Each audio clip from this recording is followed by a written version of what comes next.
For a long time, I really envied my Grandma and Grandpa Tate. Each Christmas when we journeyed the 3 or 4 miles to their home, I always found the last part of the gravel country lane leading down to the house lined with cars of children and grandchildren who had come to see them on the special day. Grandma and Grandpa had 11 children who lived into adulthood. Most of those children had large families of their own, and each made the pilgrimage at the Yuletide to the little 4-room house to show their love and honor toward the patriarch and matriarch of the family. Some of my cousins were already grown and had families of their own. By the time Grandma and Grandpa's children, grandchildren, great-grandchildren, and the in-laws were included, there must have been over 100 people show up on Christmas. We tried to come in shifts to control the crowding, but several families, ours included, had no telephone, so invariably it seemed as though we kids had to stay outside in the frosty December air to make room in the house for the adults and the smallest children. We were summoned inside only when it was time for us to give Grandma and Grandpa the Christmas presents we had bought or made them. There, in the warmth of the tiny living room, they were holding court for the day. They were surrounded by dozens and dozens of gifts. I was amazed and, as I said, a little envious of anyone who received so many gifts each year. With a little gentle coaxing from Daddy, I shyly walked up with some little something for each of them. I had saved pennies throughout the year, and I used several on my Grandma and Grandpa Tate's gifts. After they pulled open the primitive wrapping and made sufficient oohs and ahs over whatever trinket I had selected, Grandpa reached down into a basket, rummaged around in it for a few seconds, and pulled out a thin package marked Kenneth. It was usually a handkerchief, one, not a package of 3.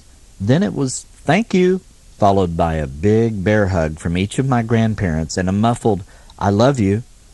I moved back outside to make room for the next gift-bearer.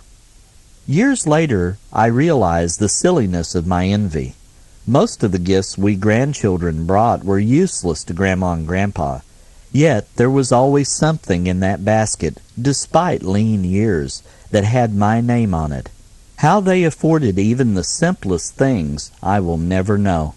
But one thing I do know. Christmas at Grandma and Grandpa's house was filled with enough love that it made the hard times pale in its glow, at least for a few days. That is the most important lesson in giving and receiving the gifts of the heart in those good old days gone by. What winter would be complete without a heavy snow and riding your flexible flyer down a steep run? John Larson reflects on the winter day he took a turn for the worst in a sledding experience. Conditions were right for sledding. It had snowed, then snow had turned to rain, and then it froze hard. The snowplow made banks of slivery ice crystals. I hurried home from school so I could get in a couple of rides before dark. I lived on St. Marie Street in Duluth, Minnesota, and west of our house the street angled up Rock Hill. It was so steep that cars couldn't climb it without chains. I grabbed my sled and started for the hill. It was getting dark fast, and I was disappointed to find none of my friends were around to go sledding with me. When I got to the top of the hill, I picked up the sled, ran as fast as I could, slammed the sled down, and belly flopped on. It was very fast. I scooted down the 1/8 mile hill, carefully steering to avoid any stones in the road that would slow me down. Up the hill I went again, but when I arrived at the top it was pitch dark. This time I couldn't see the stones in the road, and I was hitting lots of them.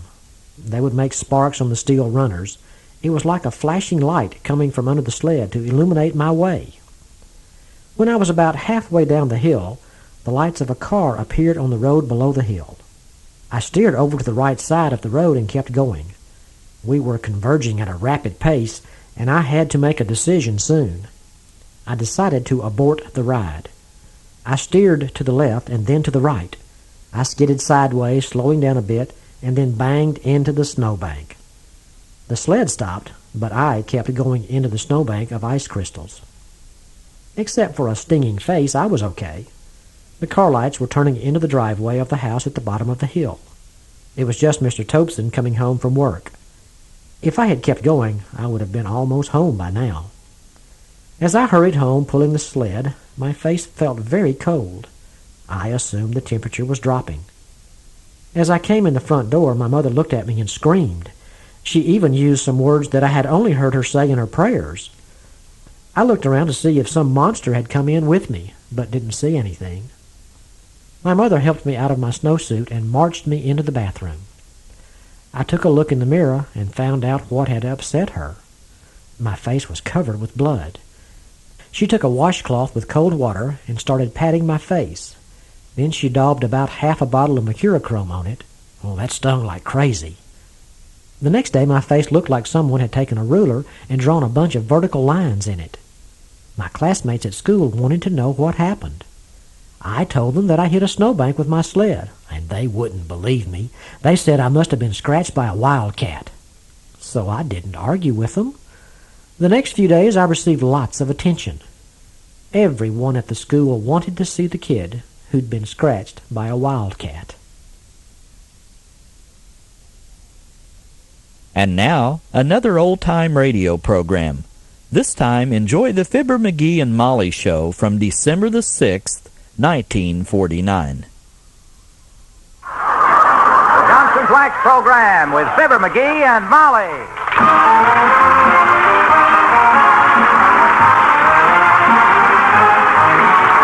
The makers of Johnson's Wax and Johnson's new Water Repellent Glow Coat present Fibber McGee and Molly with Bill Thompson, Gail Gordon, Arthur Q. Bryan, Dick LeGrand, and me, Harlow Wilcox. The script is by Don Quinn and Phil Leslie. Music by the King's Men and Billy Mills Orchestra.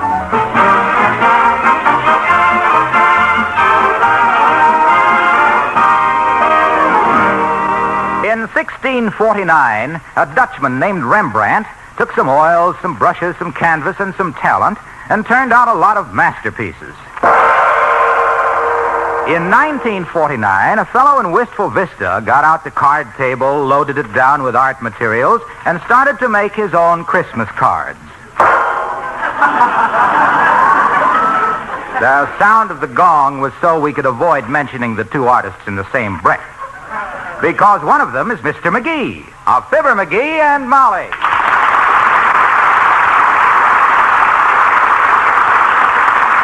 Oh, boy, I sure wish I'd have thought of this before, Molly. Look at the money I'd have saved if I'd have made my own Christmas cards every year.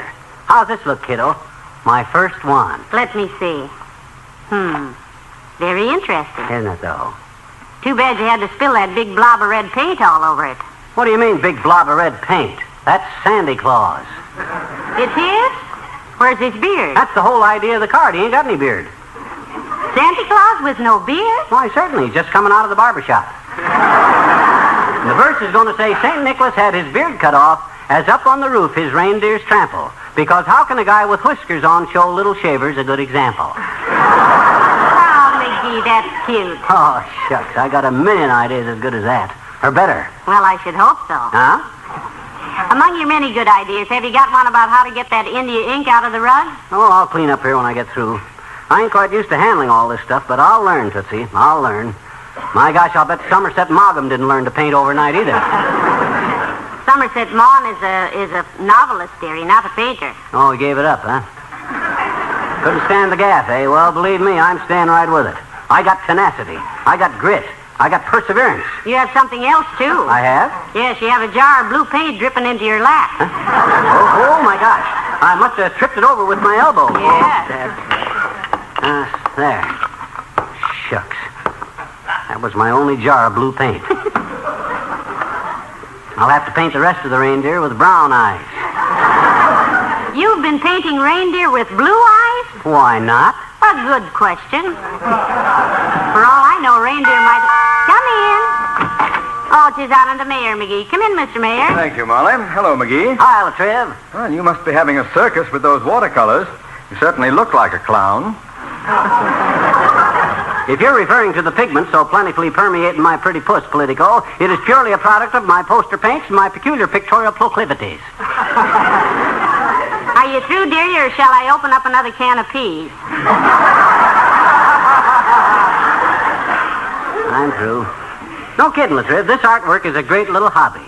It gets your mind off of things. Oh, I didn't know you ever had yours on anything. But I agree that a hobby is a fine thing. My secretary collects stamps. Has she a valuable collection, Mr. Mayor? She must have. I buy about $50 worth a week, and I can never find one around the office. I think she must be papering a bedroom with them. If she doesn't like the results, she can always mail the house to some relative. I come by my artistic talent kind of natural, Latriv. It's hereditary. My Uncle Sycamore was an artist. Uncle Sycamore. Oh, yes. You had an interesting family tree. Oh, yes. A squirrel's idea of heaven, I imagine. I didn't know your Uncle Sycamore was an artist, McGee. Portrait or landscape? Mail pouch tobacco. Painted it on barns, fences, and silos. You got any hobbies, Latriv? Yes. She sells. Oh, you mean seashells, don't you, Your Honor? No. No? No. My housekeeper is always selling raffle tickets for something, and I have to buy whatever she sells. Be kind of interesting sometime if she sells tickets on some seashells. Well, anytime she sells seashells, she'll sell the seashells to somebody else. Because if she sees that she can sell me seashells, she'll sell this. What's the matter, Your Honor? I'll have to change the subject. My bridge work is coming loose. Anyway, I have to be going. I can find my way out, Molly. Don't trouble No, Mr. Mayor, not that. No, that's the whole...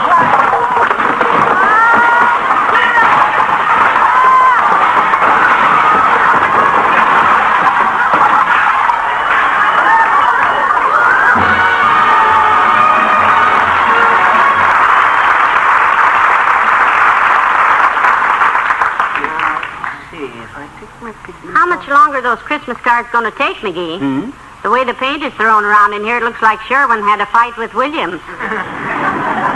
My dear girl, a true artist is not concerned with such trivial things. When one is creating, one thinks only of putting one's best work into one's work. You seen the pot of glue? Yes, you're putting your best elbow in it. Oh, yeah. I felt that a while ago, but I thought it was just the red paint. Hey, look at this card I just designed for Mort Toops. Not only wishes him a Merry Christmas, but carries a thoughtful little message, too. Something sentimental, I suppose, like go boil your head. Here it is, picture of a fish.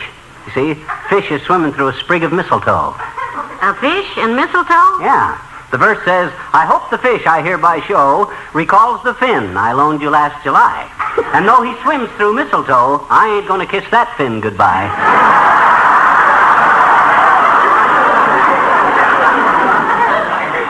Merry Christmas. You like it? Well, $5 is always a nice touch if you can't get 10. But that's what I say. Come in. Oh, it's Ole from the Elks Club. Come in, boy. Well, hello, Mrs. Hello, McGee. What's the mess, Mrs.? Well, himself here is making his own Christmas cards, heaven help me. Yep, personalized handmade Christmas cards, Ole. None of that run-of-the-mill stuff for me this year. I painted every one of these babies with my own hands. Well, maybe they wouldn't look so messy if you paint them with a brush, McGee. Well, he did use a brush, Ole. He means that... Hey, I might not do so bad with just my bare hands at that, Ole. You've heard of finger painting, haven't you? Oh, sure. My daughter, Christina, she makes good money with finger painting. Yeah, what does she paint? Well, what would a finger painter paint, McGee? Feet? She paints fingers, of course. She's a lady curist. You mean a manicurist, Ole? Me and the missus, we don't like Christina holding hands with the men. She just paints fingers on ladies. Have you done any of your Christmas shopping yet, Ole? Say, what are you going to give your wife this year? Well, my missus is always a problem. Every year for Christmas, she wants something sensible. But I want to give her foolishness. And you're right, boy, you're right. That's what Christmas is for. Sure. But this year, though, she changes. Yeah? This time, she wants foolishness, too. Oh, and such foolishness. Oh, what does she want, Ole? A diamond necklace or a mink? No, she drops hints by the kids so that they say this year Mama wants for Christmas a dyed rabbit. Well, now a dyed rabbit is very nice, I think. Yeah. So I make a deal with the pet shop. The first rabbit that dies, I give it to my man. Then I just drop in to say hello, McGee, so goodbye, now. Goodbye, Ollie.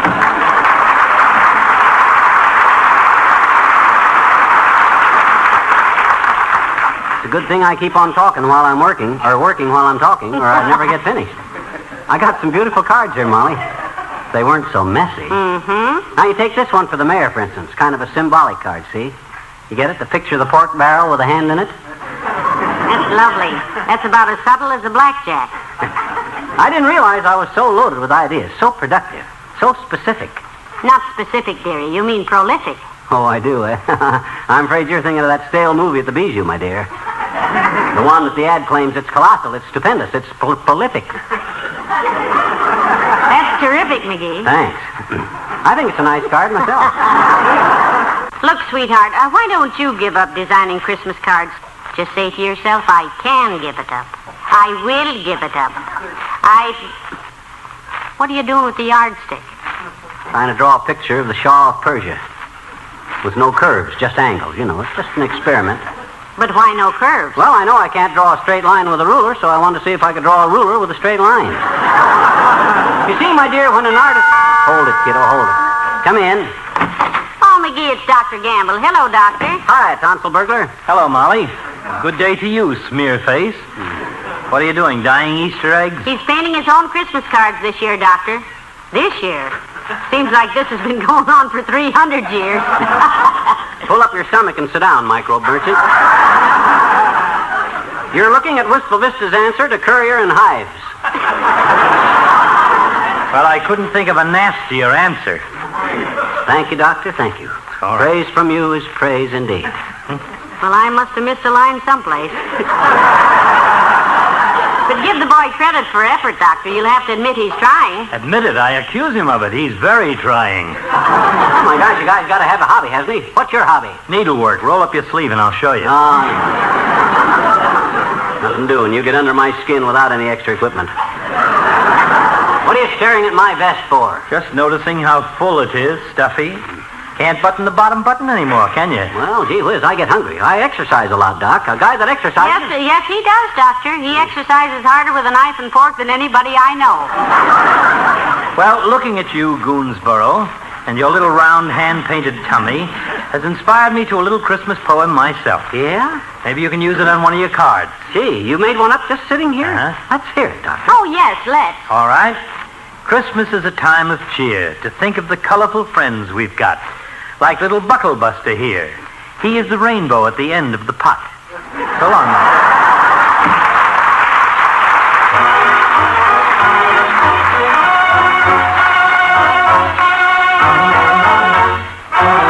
The King's Men and Little Teeny tell the story of Rudolph the Red-Nosed Reindeer. This is the story of a reindeer, a super extraordinary reindeer. He wasn't what a reindeer ought to be, for he had one peculiarity. Go on, Teeny, you tell him. Okay, fellas, I'll tell him. Rudolph the red-nosed reindeer had a very shiny nose, and if you ever saw it, you would even say it glows. All of the other reindeers used to laugh and call him names. They never let poor Rudolph join in any reindeer games. On one foggy Christmas Eve, Santa Claus lost his way. Then he cried, Without a light, old Saint Nick can't ride tonight. just then along came Rudolph, Galloping, galloping, galloping through the stormy night. lighting the way before him with his little nose so bright. Santa Claus shouted, Rudolph, please guide us on our way. And the reindeer shouted, Rudy, come along, we'll let you play.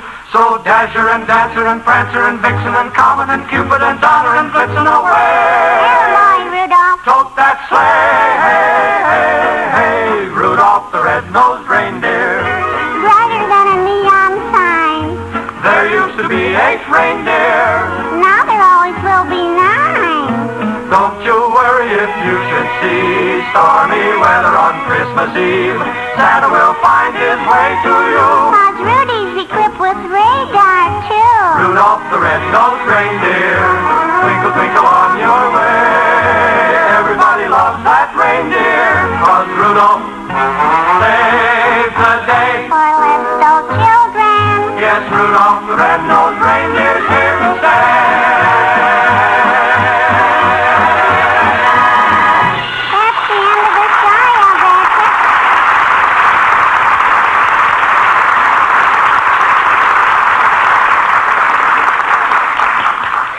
Well, McGee, you're certainly making a shambles of this living room. Paint and ink all over everything. Why don't you give it up? My dear, did Da Vinci give up? Did Piscasio give up? Did Somerset Maugham give up? I told you before, Somerset Maugham is not an artist. He's an author. He's an author. I'm an author and an artist. Who wrote that wonderful little Christmas verse? 'Twas the night before Christmas, and all through the house we could smell Uncle Dennis. He was such an old souse. Now, McGee. Who wrote that? I did, 5 years ago. That was the night Uncle Dennis came home. Now. Look at this card I designed. Mm-hmm. See it? But you drew the figure too large. The hands and the feet are clear off the page. I know it. I done that on purpose. This one is for old McDonald at the Third National Bank. But why did you make the picture so out of proportion? I wanted him to see how it feels to be overdrawn.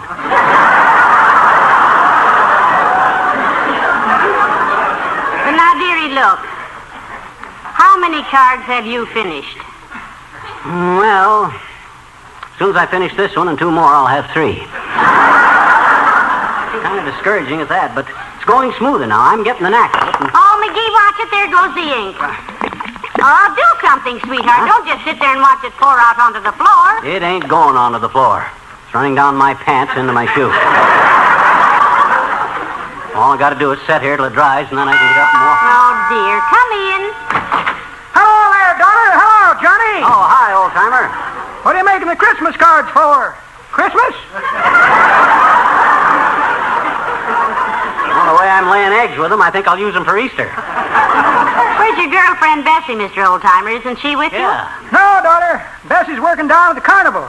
Me and her had a little falling out. Had a fight, eh? Nope, falling out. Oh?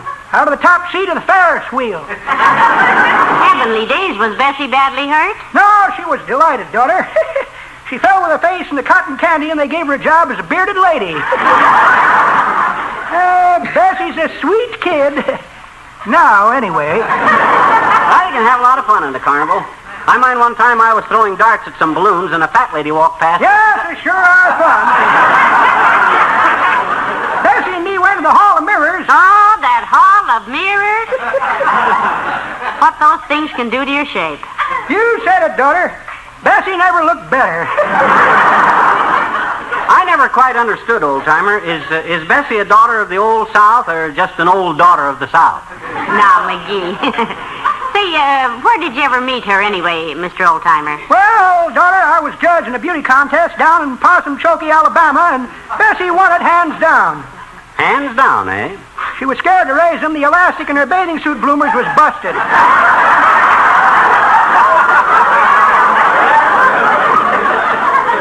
Well, what was the contest? Oh, a bunch of planters was voting on the sugar they'd most like to raise Cain with. They named her Miss Blackstrap of 1914. Incidentally, Johnny, that there painting of yours reminds me. Bessie's papa was a painter. He was? Good one, too. I remember one painting he'd done of the whole family standing around a vat full of moonshine. Sounds very effective. What did he call it? Still life. Well, we gotta get down to the carnival to see Bessie, kid. So long. So long.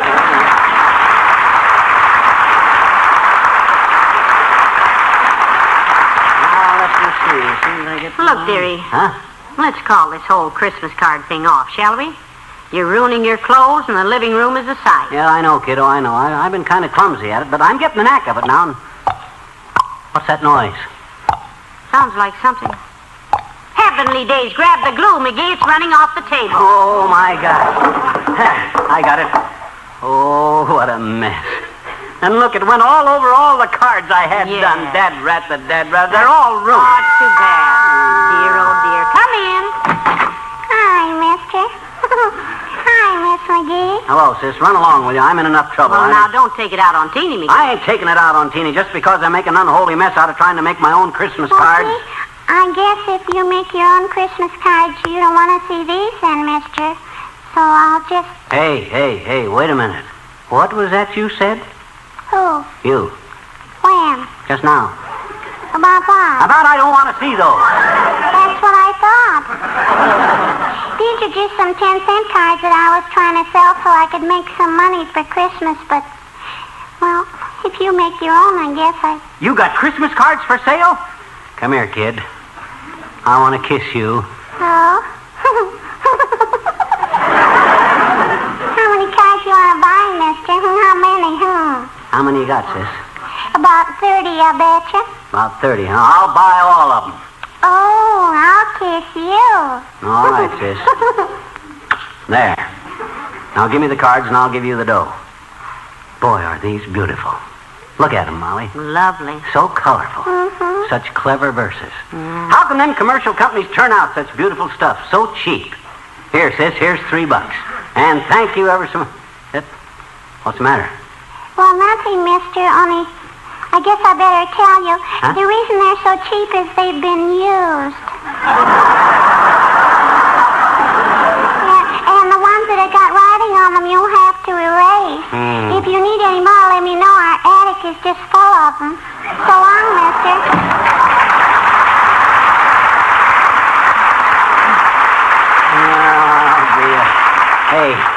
Hey, Molly, hand me what's left of the glue. What are you going to do with it? Drink it. I've been stuck every other way. I might as well go the whole hog.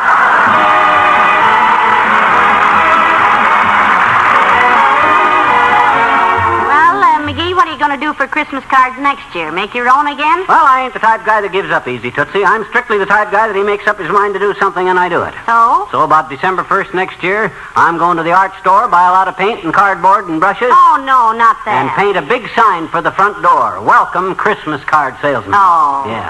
Good night. Good night, all.